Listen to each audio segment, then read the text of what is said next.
नमस्कार, मैं हूं मोडल। आप देख रहे हैं लक्ष्यधारी न्यूज। आज हम आपको बताएंगे कि तालिबान नाम कहां से आया है। पश्तो जुबान में छात्रों को तालिबान कहा जाता है। 90 के दशक की शुरुआत में जब सोवियत संघ अफगानिस्तान से अपने सैनिकों को वापस बुला रहा था, उसी दौर में तालिबान का उभार हुआ। माना जाता है कि पश्तो आंदोलन पहले धार्मिक मदरसों में उभरा और इसके लिए सऊदी अरब ने फंडिंग भी की। इस आंदोलन में सुन्नी इस्लाम की कट्टर मान्यताओं का प्रचार किया जाता था। जल्द ही तालिबानी अफगानिस्तान और पाकिस्तान के बीच फैले पश्तून इलाके में शांति और सुरक्षा की स्थापना के साथ साथ शरिया कानून के कट्टरपंथी संस्करण को लागू करने का वादा करने लगे थे।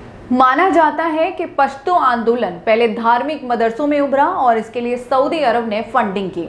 इस आंदोलन में सुन्नी इस्लाम की कट्टर मान्यताओं का प्रचार किया जाता था। जल्द ही तालिबानी अफगानिस्तान और पाकिस्तान के बीच फैले पश्तून इलाके में शांति और सुरक्षा की स्थापना के साथ साथ शरिया कानून के कट्टरपंथी संस्करण को लागू करने का वादा करने लगे थे। इसी दौरान दक्षिण पश्चिम अफगानिस्तान में तालिबान का प्रभाव तेजी से बढ़ा। सितंबर 1995 में उन्होंने ईरान की सीमा से लगे हेरत प्रांत पर कब्जा किया। इसके ठीक एक साल बाद तालिबान ने अफगानिस्तान की राजधानी काबुल पर कब्जा जमा लिया था। उन्होंने उस वक्त अफगानिस्तान के राष्ट्रपति रहे बुरहानुद्दीन रब्बानी को सत्ता से हटाया था। रब्बानी सोवियत सैनिकों के अतिक्रमण का विरोध करने वाले अफगान मुजाहिदीन के संस्थापक सदस्यों में से एक थे। साल 1998 में आते आते करीब 90% अफगानिस्तान पर तालिबान का नियंत्रण हो गया था। सोवियत सैनिकों के जाने के बाद अफगानिस्तान के आम लोग मुजाहिदीन की जातियों और आपसी संघर्ष से ऊब गए थे, इसलिए पहल तालिबान का स्वागत किया गया। भ्रष्टाचार पर अंकुश, अराजकता की स्थिति में सुधार, सड़कों का निर्माण और नियंत्रण वाले इलाके में कारोबारी ढांचा और सुविधाएं मुहैया कराने के काम जो है उनके चलते तालिबानी काफी लोकप्रिय हो गए थे। लेकिन इसी दौरान तालिबान ने सजा देने के इस्लामिक तौर तरीकों को लागू किया, जिसमें हत्या और व्यभिचार के दोषियों को सार्वजनिक तौर पर फांसी देना, चोरी के मामले में दोषियों के अंग भंग करने जैसी सजाएं शामिल थी। पुरुषों के लिए दाढ़ी और महिलाओं के लिए पूरे शरीर को ढकने वाले बुर्के का इस्तेमाल करना जरूरी कर दिया गया था।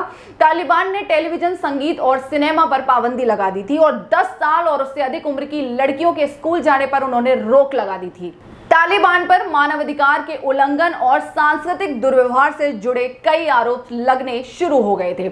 इसका एक बदनामी भरा उदाहरण साल 2001 में तब देखने को मिला जब तालिबान ने अंतर्राष्ट्रीय स्तर पर विरोध के बाद भी मध्य अफगानिस्तान के बामियान में बुद्ध की प्रतिमा को नष्ट कर दिया। तालिबान को बनाने और मजबूत करने के आरोपों से पाकिस्तान लगातार इनकार करता रहा है, लेकिन इस बात में कोई संदेह नहीं है कि शुरुआत में तालिबानी आंदोलन से जुड़ने वाले लोग पाकिस्तान के मदरसों से ही निकले थे। अफगानिस्तान पर जब तालिबान का नियंत्रण था तब पाकिस्तान दुनिया के उन 3 देशों में शामिल था जिसने तालिबान सरकार को मान्यता दी थी। पाकिस्तान के अलावा सऊदी अरब और संयुक्त अरब अमीरात ने भी तालिबान सरकार को स्वीकार किया था। धन्यवाद।